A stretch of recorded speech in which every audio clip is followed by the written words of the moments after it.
La petite sirène de Hans Christian Andersen.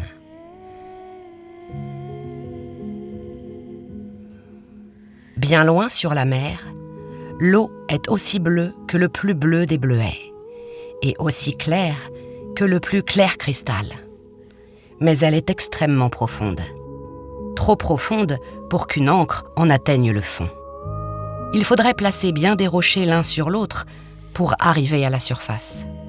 Ne croyez pas qu'il y ait là seulement du sable blanc. Il y pousse aussi des arbres et des plantes merveilleux dont les tiges et les feuilles sont si souples qu'ils se balancent au moindre mouvement de l'eau. Les grands et les petits poissons glissent entre les branches comme les oiseaux volent à travers les arbres de l'air. À l'endroit le plus profond s'élève le château du roi des mers. Les murs en sont de corail et les hautes fenêtres ogivales de l'ambre le plus transparent. Le toit est fait de coquillages qui s'ouvrent et se ferment. C'est d'un effet splendide, car dans chaque coquille, il y a des perles dont une seule serait un ornement précieux pour la couronne d'une reine. Depuis plusieurs années, le roi des mers était veuf.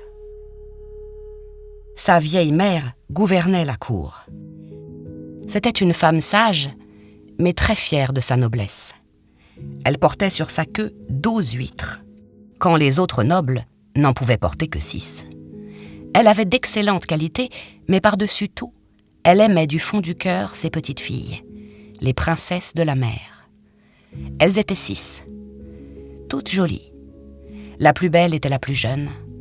Elle avait la peau tendre et fine comme une feuille de rose. Ses yeux étaient profonds comme la mer. Mais, comme les autres, elle n'avait pas de pieds. Son corps finissait en queue de poisson.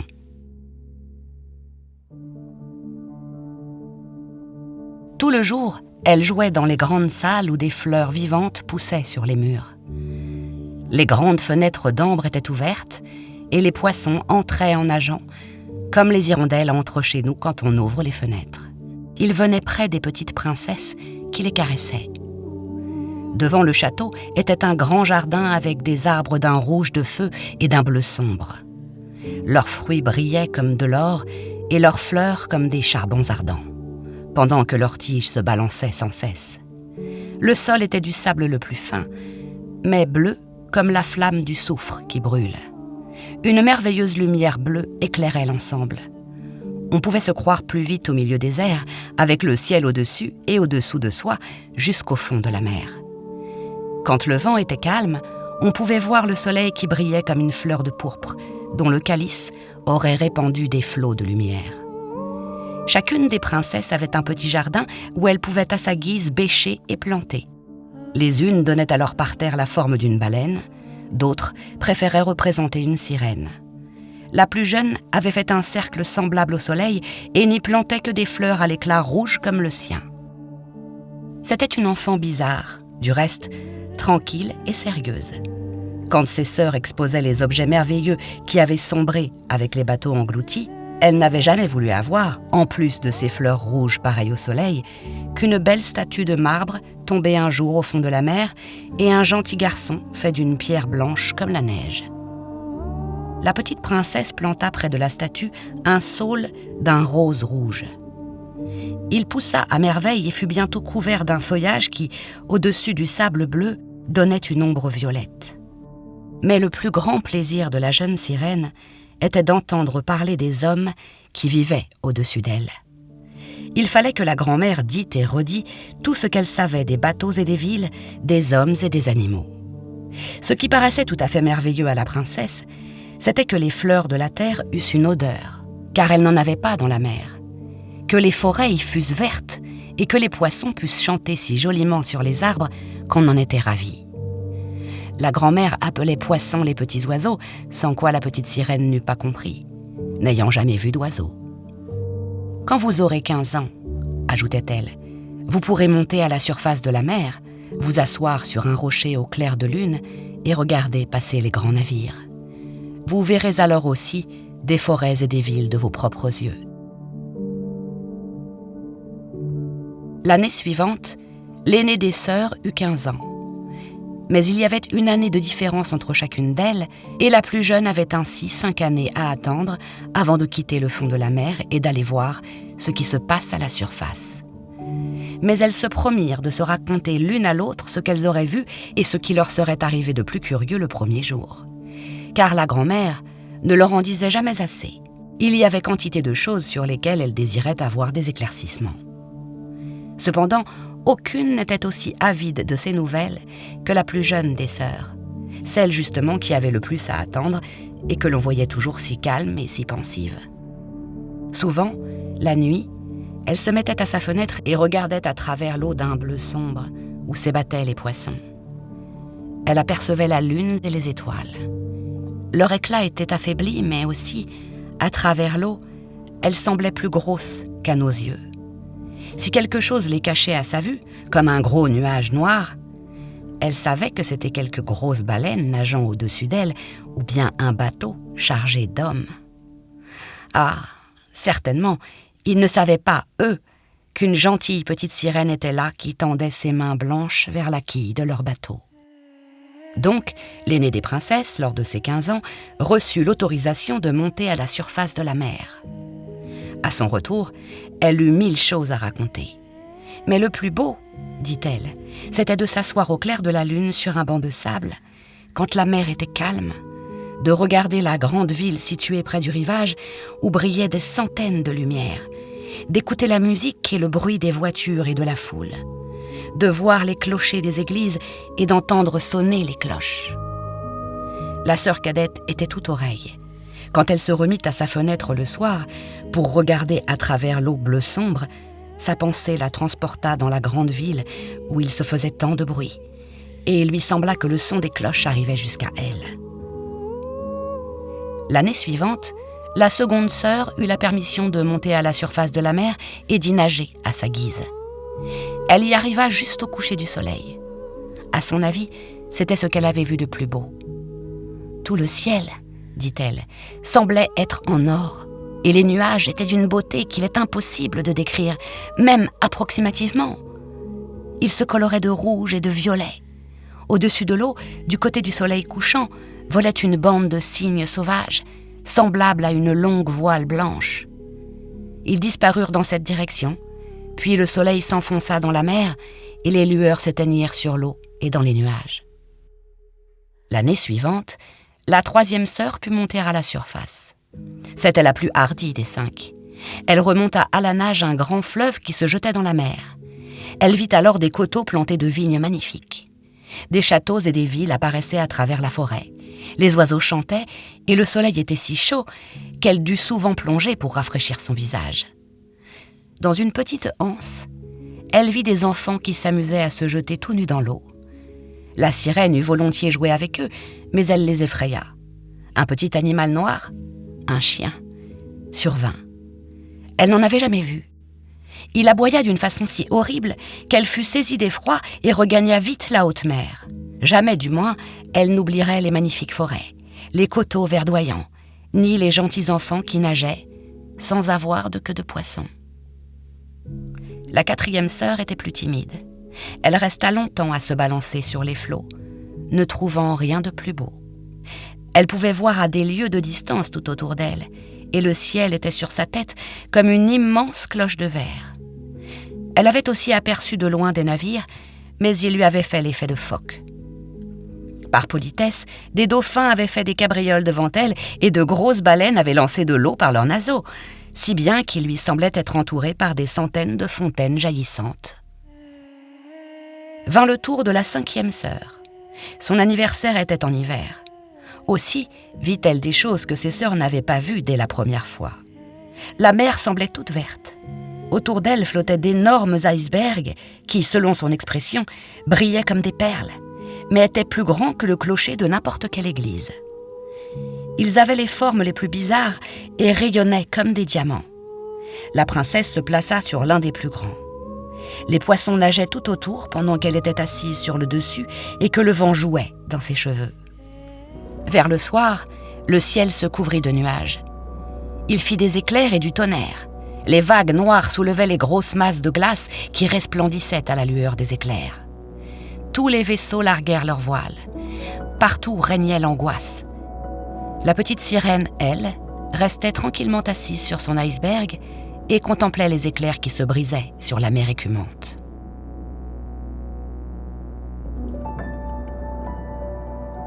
Dès qu'une des sœurs émergeait à la surface de la mer, elle était toujours charmée par ce qu'elle voyait de nouveau et de beau. Mais plus tard, quand elle pouvait monter suivant leur bon plaisir, cela leur devenait indifférent. Elles revenaient bien vite à leur château, et au bout d'un mois déclaraient que c'était encore au fond de la mer que tout était plus merveilleux. Souvent, le soir, les 5 sœurs se prenaient par le bras et montaient ensemble à la surface de la mer. Elles avaient des voix ravissantes, plus belles que n'importe quelle voix humaine. Quand une tempête se préparait et qu'elles pouvaient croire à des naufrages, elles allaient au-devant des navires et chantaient de leur voix charmeuse combien c'était beau au fond de la mer. Elles priaient les matelots de ne rien craindre et de les suivre là-bas. Mais ils ne les comprenaient pas et croyaient entendre la voix de la tempête.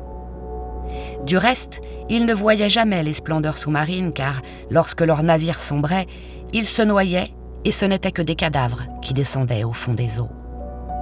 Quand les 5 sœurs partaient ensemble le soir, la plus jeune, qui restait seule, les regardait et semblait prête à pleurer. Mais une sirène n'a pas de larmes, ce qui est une souffrance de plus. « Ah, si j'avais 15 ans, soupirait la jeune sirène. Je sais que j'aimerais ce monde de là-haut et les hommes qui l'habitent. » Elle atteignit enfin ses 15 ans. « Te voilà majeure, dit la grand-mère. Viens que je te pare comme tes sœurs. » Elle lui mit dans les cheveux une couronne de nénuphars dont chaque pétale était la moitié d'une perle. Puis elle ordonna à 8 huîtres de s'attacher à la queue de la princesse comme un signe de son rang. « Cela me fait mal, dit la princesse. « Il faut souffrir pour être belle, dit la grand-mère. Comme la petite sirène se serait bien passée de cet ornement et de la lourde couronne. Elle aimait bien mieux les fleurs de son jardin. Mais il lui fallait obéir. « Au revoir !» cria-t-elle en s'éloignant, légère comme une bulle, à la surface de l'eau. Le soleil venait de se coucher quand elle parut, mais les nuages étaient encore d'un rouge d'or, et dans le ciel flamboyant brillait, radieuse, l'étoile du soir. L'air était doux et frais, la mer polie comme une glace. Il y avait là un grand 3-mâts. Il n'avait mis qu'une voile, car on ne sentait pas un souffle d'air, et les matelots se reposaient. On entendait de la musique et des chants, et, quand il fit noir, des milliers de falots s'allumèrent. Il semblait que les pavillons de toutes les nations flottaient dans l'air. La sirène vint nager près des hublots, et quand les vagues la soulevaient, elle pouvait voir à l'intérieur. Il y avait là beaucoup de gens richement vêtus, mais le plus beau était un prince aux grands yeux noirs. Il n'avait certainement pas plus de 16 ans. C'était le jour de sa naissance et c'était pour cela qu'il y avait une fête. Les matelots dansaient sur le pont et, quand le prince vint vers eux, plus de 100 fusées furent lancées en l'air. Elles éclairèrent comme en plein jour, si bien que la sirène, effrayée, plongea sous l'eau. Elle montra bientôt de nouveau la tête et crut que les étoiles pleuvaient sur elle. Elle n'avait jamais vu pareil feu d'artifice. De grands soleils tournaient en sifflant. Des fusées glissaient dans l'air bleu et tout se reflétait dans la mer transparente. Sur le bateau même, il faisait si clair qu'on distinguait chaque objet, à plus forte raison, les hommes. Que le jeune prince était beau. Il pressait la main des autres en souriant amicalement, pendant que la musique résonnait dans le silence de la nuit. Il était tard, mais la princesse de la mer ne pouvait détacher ses yeux du navire et du beau prince. Les lanternes s'éteignirent. On ne lançait plus de fusées en l'air, et on ne tirait plus de coups de canon. On n'entendait plus que la mer mugir sourdement. La sirène était assise sur les flots, regardant toujours par les hublots. Mais le vent se leva, et le navire se mit en route. Les voiles se gonflèrent l'une après l'autre. Les vagues devenaient plus fortes et des nuages noirs approchaient. Bientôt il fit des éclairs et un orage effroyable se déchaîna. Les matelots carguèrent les voiles en toute hâte. Le navire filait sur la mer en fureur. Les vagues se soulevaient comme de noires montagnes géantes qui menaçaient de s'écrouler sur les mâts. Mais le bateau s'élevait et retombait sur les flots écumeux. La sirène trouvait la chose plaisante, mais les matelots étaient graves. Le bateau craquait, les planches épaisses pliaient sous les coups violents. Le grand mât se brisa par le milieu comme un roseau, et le navire pencha de côté, pendant que l'eau s'engouffrait dedans. La sirène comprit alors que les hommes étaient en danger. Elle-même dut prendre garde aux épaves qui étaient dispersées. Un moment, il fit si noir qu'elle ne pouvait plus rien distinguer. Mais vint un éclair, et elle reconnut chacune des personnes du bateau. Elle cherchait surtout des yeux le jeune prince, et quand le bateau sombra, elle le vit s'enfoncer. Elle s'en réjouit d'abord, pensant qu'elle le retrouverait là-bas. Mais elle se rappela que les hommes ne pouvaient vivre dans l'eau, et qu'ainsi, il serait mort quand il arriverait au château de son père. Mourir ? Lui ? Non, il ne le fallait pas. Elle nagea donc au milieu des épaves, oubliant complètement qu'elle pouvait la tuer. Elle plongea sous l'eau, reparut à la surface et finit par saisir le jeune prince qui pouvait à peine se soutenir sur la mer démontée. Ses bras et ses jambes n'avaient presque plus de force. Ses beaux yeux se fermaient et il serait mort si la sirène n'était venue à son aide. Elle lui tint la tête hors de l'eau et s'abandonna avec lui au gré des flots. Au matin, la tempête était finie, mais du vaisseau, aucune trace. Rouge et radieux, le soleil se leva sur la mer. Le prince semblait vivre encore, mais ses yeux restaient fermés. La princesse l'embrassa sur le front. Il lui sembla que c'était la statue de marbre de son jardin. Elle continua de le baiser ainsi, faisant des vœux ardents pour qu'il revienne à la vie. Elle aperçut alors la terre, de hautes montagnes bleues, sur le sommet desquelles étincelait la neige, comme s'il y eût eu là des cygnes endormis. Au-dessous, près de la côte, il y avait de magnifiques forêts vertes et une église ou un couvent, elle ne le savait pas au juste, mais en tout cas une habitation. Des citronniers et des orangers poussaient dans le jardin et devant la porte se trouvaient des palmiers. La mer formait là une petite anse où l'eau était calme, mais profonde et entourée de rochers. Elle nagea vers cet endroit avec le prince, le déposa sur le banc de sable fin et eut l'attention de lui relever la tête. Toutes les cloches carillonnèrent dans la blanche maison et un grand nombre de jeunes filles sortirent dans le jardin. La sirène nagea vers des rochers derrière lesquels elle se cacha. Elle couvrit de goémons ses cheveux et sa poitrine pour que personne ne vît son charmant visage, et elle regarda ce qu'allait devenir le pauvre prince. Peu de temps s'était écoulé quand une jeune fille vint là. Elle fut d'abord effrayée, mais cela ne dura qu'un instant. Les autres vinrent la trouver, et la sirène vit que le prince reprenait ses sens et leur souriait à toutes. À elle seulement, qu'il avait sauvée, il ne souriait pas. Mais il ne savait pas que c'était elle qui l'avait sauvée. Alors, son cœur fut tout attristé et, quand le prince fut entré dans la maison, elle plongea sous l'eau et revint au château de son père. Elle remonta matin et soir pour retrouver l'endroit où elle avait déposé le prince. Elle vit cueillir les fruits du jardin. Elle vit la neige briller sur les hautes montagnes. Mais elle ne revit pas le prince et chaque fois rentra chez elle plus affligée. Son unique consolation était de s'asseoir dans son jardin et de passer ses bras autour de la statue de marbre qui ressemblait au prince. Ses fleurs ne l'occupaient plus. Elle les laissait pousser dans les allées et mêler leurs tiges et leurs feuilles aux branches des arbres. À la fin, elle ne put y tenir. Elle conta sa peine à l'une de ses sœurs. Les autres la surent aussi, et avec elle, quelques sirènes du voisinage qui étaient leurs amies. L'une d'elles savait où était le prince et où se trouvait son royaume. « Viens, petite sœur », dirent les autres princesses. Et se prenant par le bras, elles montèrent en longue file vers l'endroit où était le château du prince. Ce château était bâti de pierres resplendissantes et avait de grands escaliers de marbre qui descendaient jusqu'à la mer. De magnifiques coupoles dorées couronnaient le toit et, entre les colonnes qui entouraient tout le bâtiment, il y avait des statues de marbre qui semblaient vivantes. Par les hautes fenêtres, On apercevait dans les grandes salles de précieuses tapisseries de soie et de merveilleux portraits dont les murs étaient couverts. Au milieu de la plus grande salle, jaillissait une fontaine dont les jets allaient jusqu'à la coupole du toit, par où le soleil éclairait l'eau et les plantes qui poussaient dans le bassin. La petite sirène savait maintenant où demeurait le prince. Elle revint là bien souvent passer le soir et la nuit sur l'eau. Elle nageait bien plus loin dans le pays que ses sœurs n'avaient osé. Elle allait jusque dans l'étroit canal qui bordait la splendide terrasse de marbre. Elle s'asseyait là et regardait le jeune prince qui croyait être seul sous la belle clarté de la lune. Elle le vit souvent le soir, se promener au son de la musique dans son bateau décoré de drapeaux. Elle sortait alors de sa retraite, et quand le vent se jouait à travers ses cheveux argentés, on eût pu croire que c'était un cygne qui déployait ses ailes.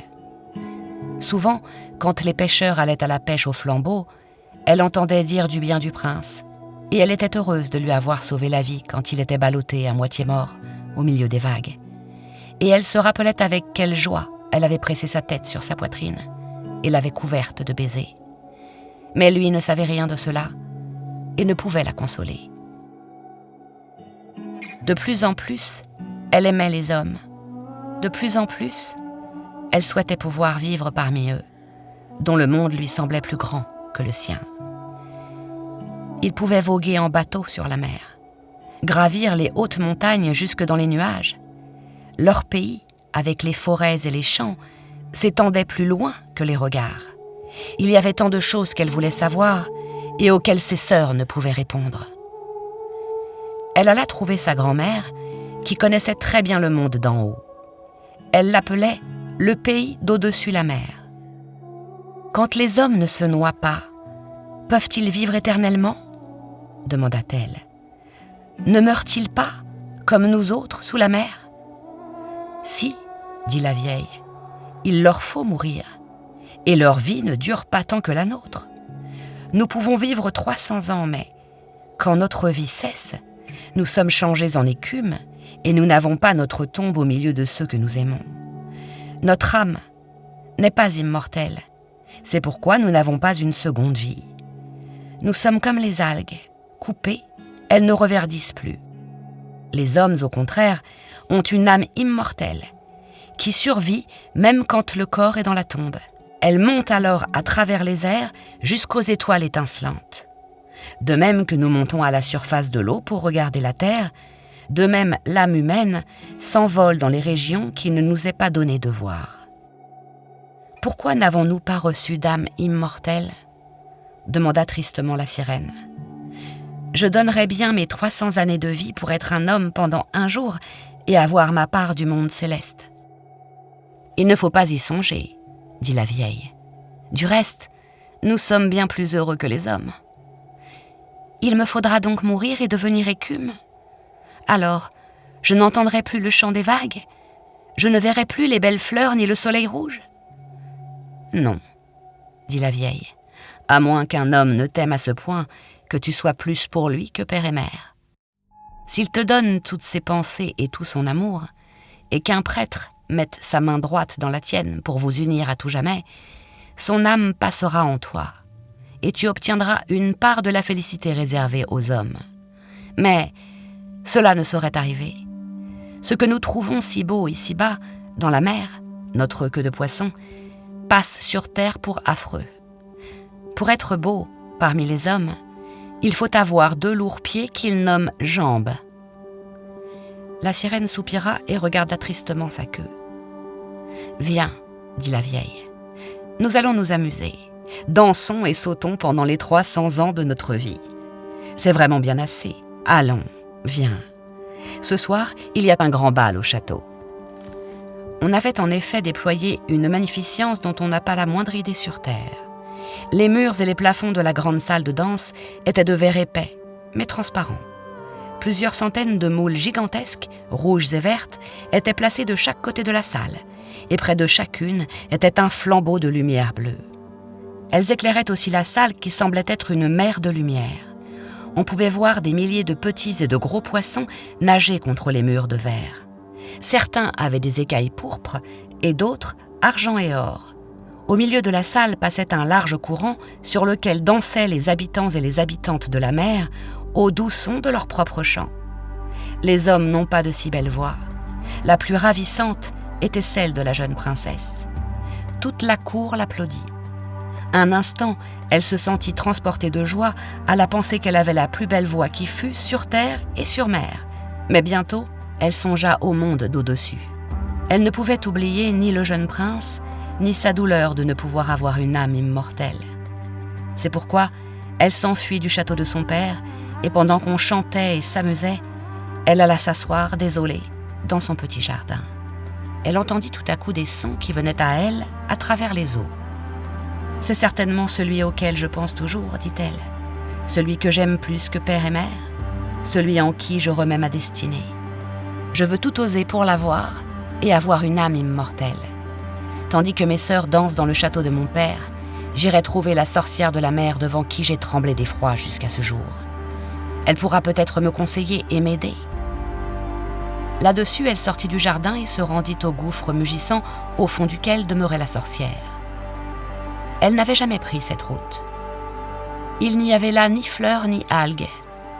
Il n'y avait que du sable fin qui s'étendait jusqu'au gouffre où l'eau tourbillonnait comme celle qui passe sous une roue de moulin. Elle traversa ces tourbillons pour parvenir jusqu'à la demeure de la sorcière. Sa maison était au milieu d'une étrange forêt. Les arbres et les buissons étaient des polypes, moitié animaux, moitié plantes. On eût dit des serpents à 100 têtes qui poussaient dans la terre, mais les branches ressemblaient à de longs bras visqueux. La princesse s'arrêta effrayée devant la maison de la sorcière. Son cœur battait violemment. Pour un peu, elle aurait fui. Mais elle pensa au prince et à l'âme humaine, et elle reprit courage. Elle noua ses longs cheveux sur sa tête pour empêcher les polypes de les saisir, croisa les mains sur sa poitrine et glissa aussi vite qu'un poisson peut le faire dans l'eau, passant entre les affreux polypes qui étendaient vers elle leurs horribles bras. Elle vit que chacun d'eux avait saisi quelque chose et le tenait avec ses 100 bras comme avec des tenailles de fer. Les hommes qui avaient péri engloutis dans la mer semblaient blancs comme des squelettes. Il y avait aussi des cadavres d'animaux et jusqu'au corps d'une petite sirène qui avait été saisie. Ce fut ce qui effraya le plus la princesse de la mer. Elle arriva ensuite à un endroit marécageux où grouillaient d'horribles serpents. Il y avait au centre une maison construite avec des ossements d'hommes noyés. Sur le devant était assise la sorcière qui donnait à manger à un crapaud avec la bouche, comme les hommes font pour les serins. « Je sais déjà ce que tu veux, » dit la sorcière. « C'est assez fou de ta part, mais ta volonté sera faite. Cela tournera à ton dam, ma belle princesse. Il faut te défaire de ta queue de poisson. À sa place, avoir 2 pieds, comme les hommes, pour que le prince t'aime et partage son âme avec toi. Tu arrives juste à temps. Cette nuit passée, je n'aurais pu te venir en aide avant 1 an. Je vais te préparer un breuvage. Tu nageras sur la terre, aborderas à la rive et le boiras en entier. On ne pourra te voir sans déclarer que tu es la plus belle enfant des hommes. Tu auras une démarche ailée, plus légère que celle de n'importe quelle danseuse, mais à chacun de tes pas, tu auras la sensation que tu marches sur du chaume pointu et que tes pieds saignent. Mais si tu veux souffrir tout cela, je te viendrai en aide. « J'accepte, » dit la sirène d'une voix tremblante, et elle pensait au prince et à l'âme immortelle. « Mais pense-y bien, » dit la sorcière. « Une fois que tu auras pris la forme humaine, tu ne pourras plus redevenir sirène. Jamais tu ne pourras revenir voir ni tes sœurs, ni le château de ton père. Et si tu ne gagnes pas l'amour du prince jusqu'à lui devenir plus cher que père et mère, et à faire unir vos 2 mains par un prêtre pour que vous soyez mari et femme, tu n'obtiendras pas d'âme immortelle. Le matin qui suivra votre mariage, ton cœur se brisera, et tu deviendras écume de la mer. »« J'accepte, » répéta la princesse, pâle comme la mort. « Mais il faut me payer, » dit la sorcière, « et je ne demande pas peu. C'est toi qui as la plus belle voix ici au fond de la mer, et tu penses bien que tu pourrais t'en servir pour ensorceler le prince. Mais il faut que tu me la donnes. Je veux que tu paies mon breuvage avec ce que tu as de meilleur. Je suis moi-même obligé, pour le préparer, de donner de mon sang, mais aussi, il sera fort comme une épée à 2 tranchants. »« Mais si tu me prends ma voix, que me restera-t-il » demanda la petite sirène. « Ta belle prestance, » dit la sorcière, « ta démarche ailée et tes yeux éloquents. Cela suffit pour séduire un homme. Eh bien, as-tu perdu courage ? Tire ta petite langue, que je la coupe. Elle sera paiement du breuvage. »« Soit, » dit la petite sirène. Et aussitôt la sorcière prit sa casserole pour préparer le breuvage. « La propreté est une vertu, » dit-elle, en essuyant la casserole avec une poignée de serpent. Puis elle se déchira la poitrine et laissa couler son sang. Elle ajouta alors ingrédient sur ingrédient. Une fumée épaisse s'élevait. Enfin, le breuvage fut prêt. Il était maintenant clair comme de l'eau. « Voici, » dit la sorcière. Puis elle coupa la langue de la petite sirène qui, dès lors, ne put ni chanter, ni parler. « Si les polypes veulent te saisir, quand tu passeras dans la forêt, asperge-les de quelques gouttes de ce liquide. » La sirène n'eut pas à en faire usage. Les polypes, effrayés, rentrèrent leurs bras quand ils virent le breuvage qui brillait entre ses mains comme une étoile. Elle traversa donc la forêt et le gouffre sans encombre. Déjà, elle pouvait apercevoir le château de son père. Les flambeaux étaient éteints dans la grande salle. Tous dormaient profondément. Elle n'osa pas les éveiller, surtout maintenant qu'elle était muette et qu'elle allait les quitter pour toujours. Mais il lui sembla que son cœur se brisait de douleur. Elle se glissa dans le jardin, cueillit une fleur dans le parterre de chacune de ses sœurs, envoya vers le château des milliers de baisers et remonta à travers l'eau bleu sombre. Le soleil n'était pas encore levé quand le prince monta ses beaux escaliers de marbre. Il faisait un beau clair de lune. La petite sirène but le breuvage brûlant et il lui sembla qu'une épée à double tranchant pénétrait sa tendre chair. Elle perdit connaissance et resta là. Quand le soleil éclaira les flots, elle s'éveilla et sentit une douleur cuisante. Mais devant elle était le jeune prince. Il fixait sur elle ses yeux noirs. Alors, elle s'aperçut que sa queue de poisson avait disparu pour faire place à de jolies jambes blanches, comme une jeune fille seule peut en avoir. Mais, se voyant toute nue, elle s'enveloppa dans ses longs cheveux comme dans un manteau. Le prince lui demanda qui elle était et comment elle était venue là. Elle le regarda amicalement, et pourtant très tristement de ses yeux bleus sombres. Mais elle ne pouvait dire un mot. Il la prit par la main et la conduisit à son château.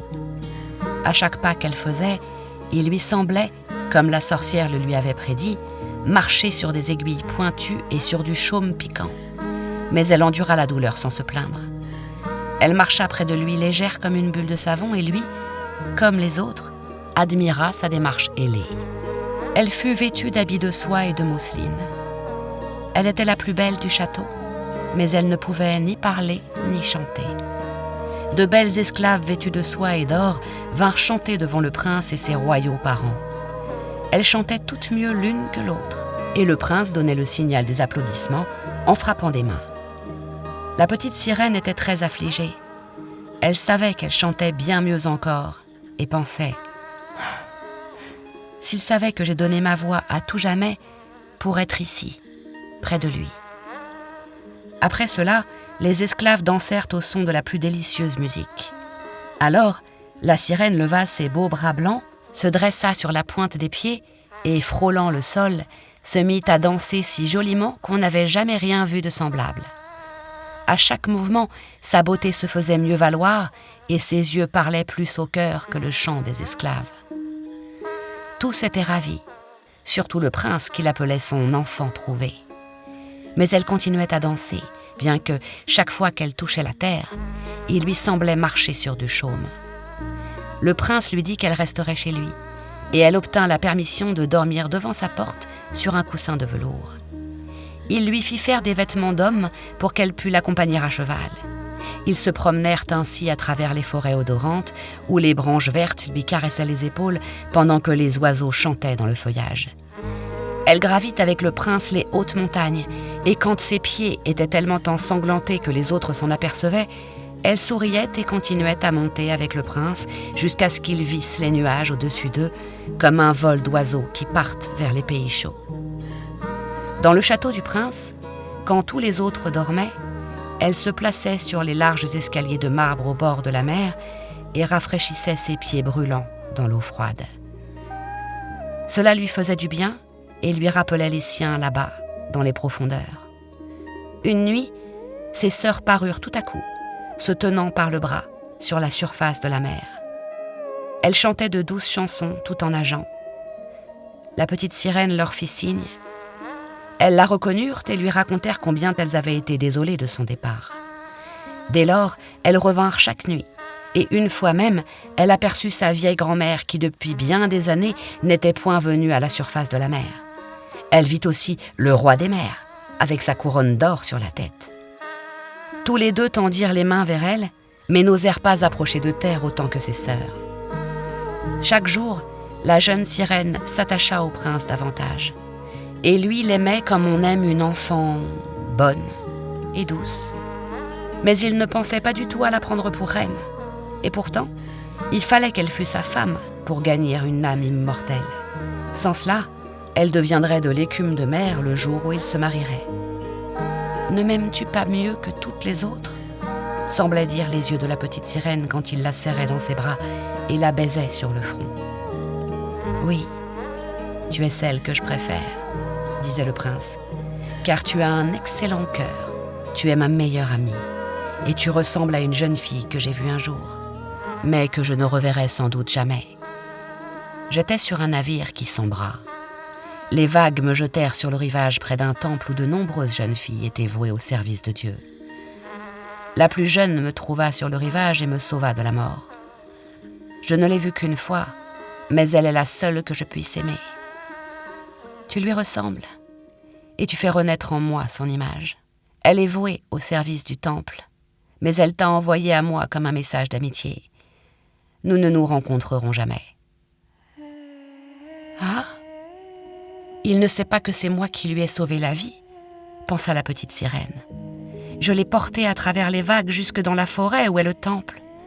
J'attendais derrière un rocher que quelqu'un le rencontrât, et j'ai vu venir la jeune fille qu'il aime plus que moi.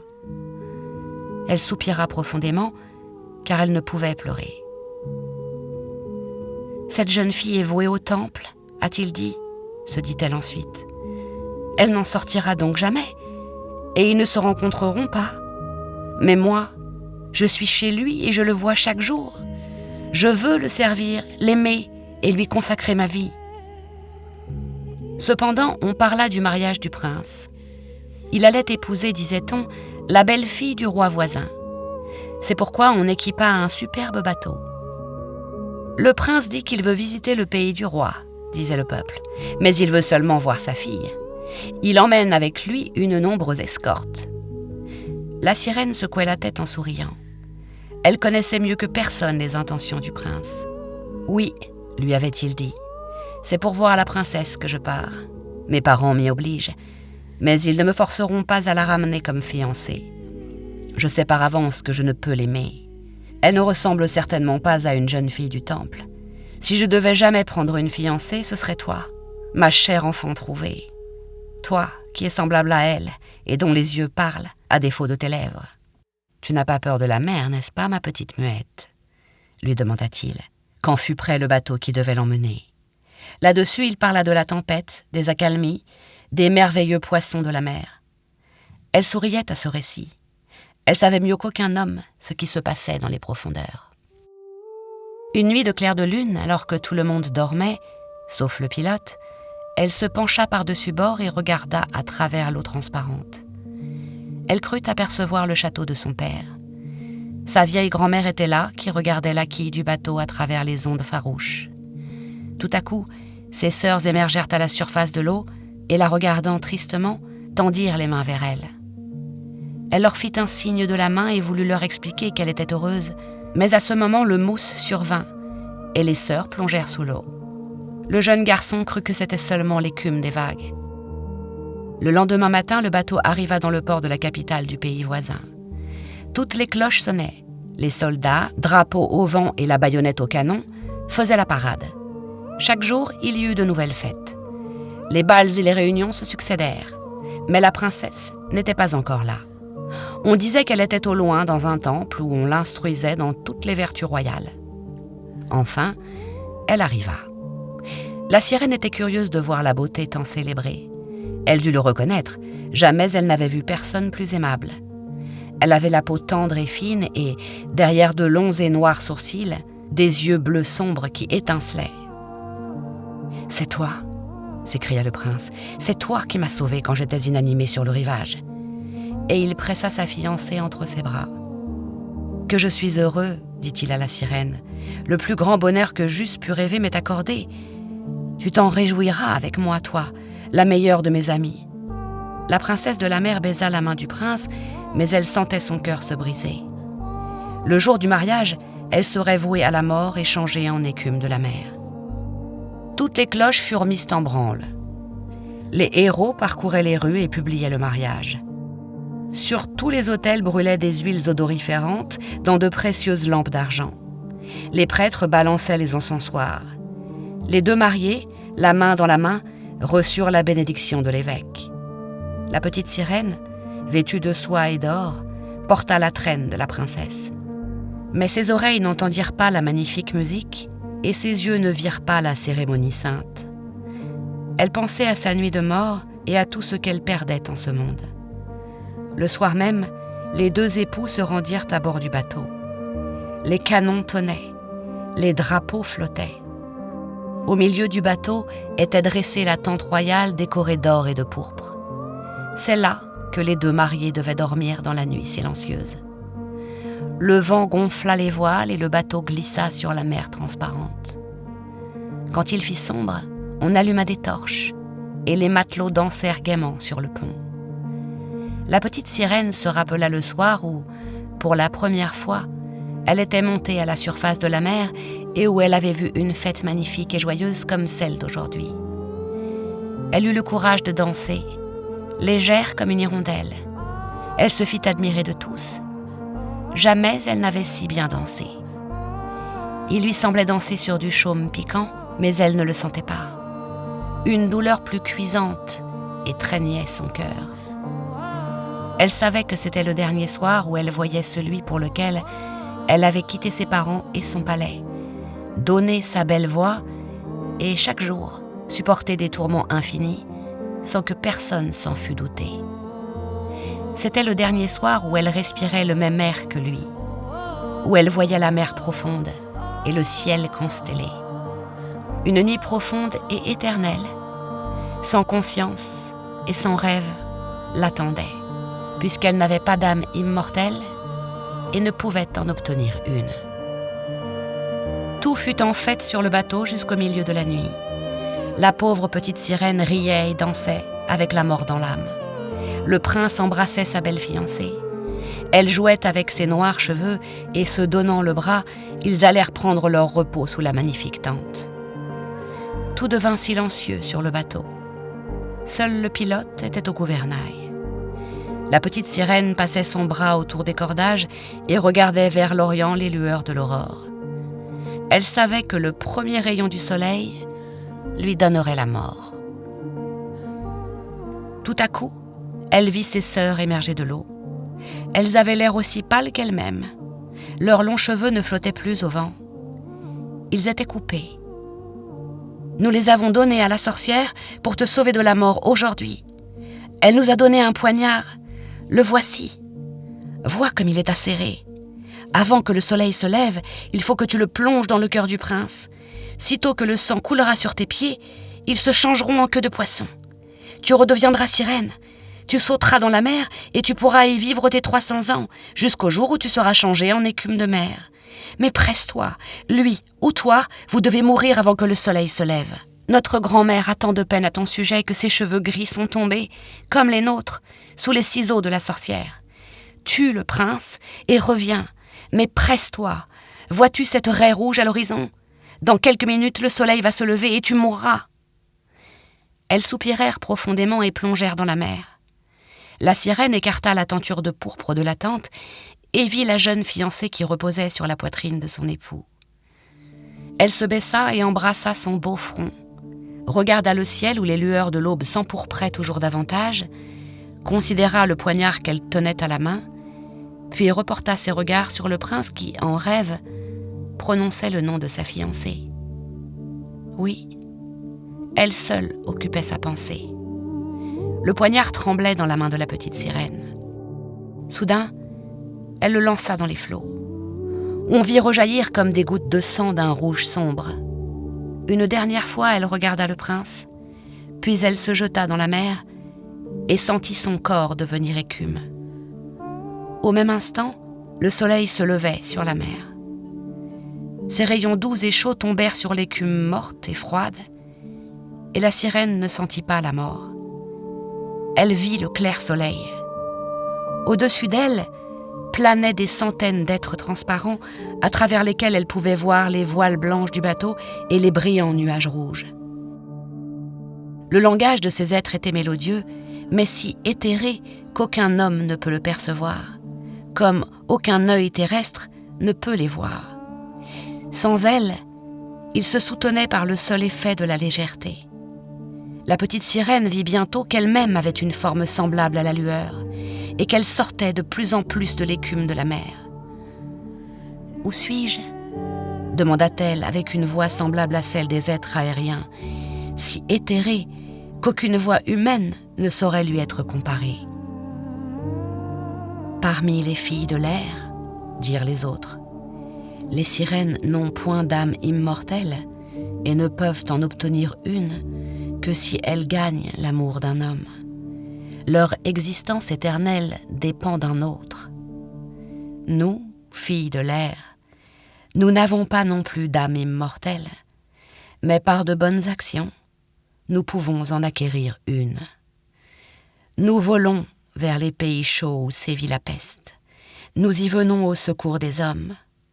Nous dispersons dans l'atmosphère le parfum des fleurs et nous les guérissons. Quand nous avons, pendant 300 ans, fait tout le bien qui est en notre pouvoir, nous obtenons une âme immortelle et nous pouvons partager le bonheur éternel de l'homme.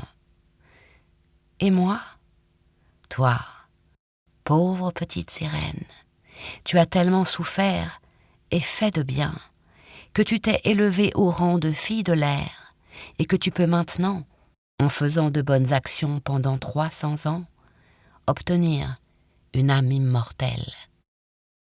La petite sirène éleva alors vers Dieu ses mains transparentes et, pour la première fois, ses yeux se remplirent de larmes.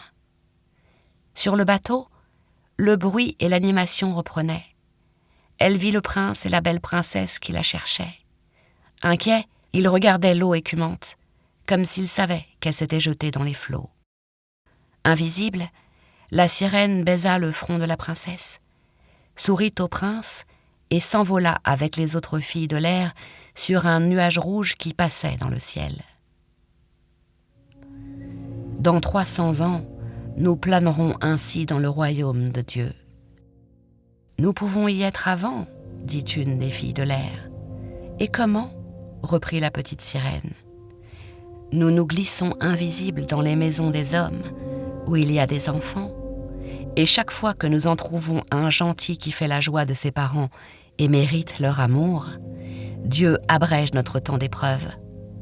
L'enfant ne sait pas que nous volons dans la chambre, et quand nous pouvons sourire de plaisir à ce cher petit, une année nous est retranchée de nos 300 ans.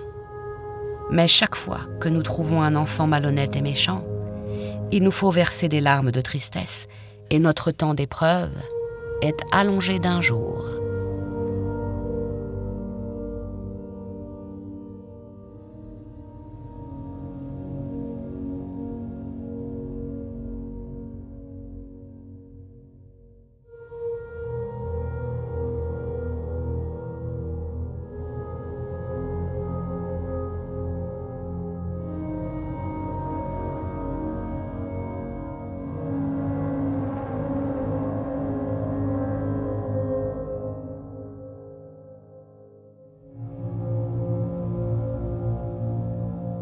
Un livre lu par Anaïde Megarditchian.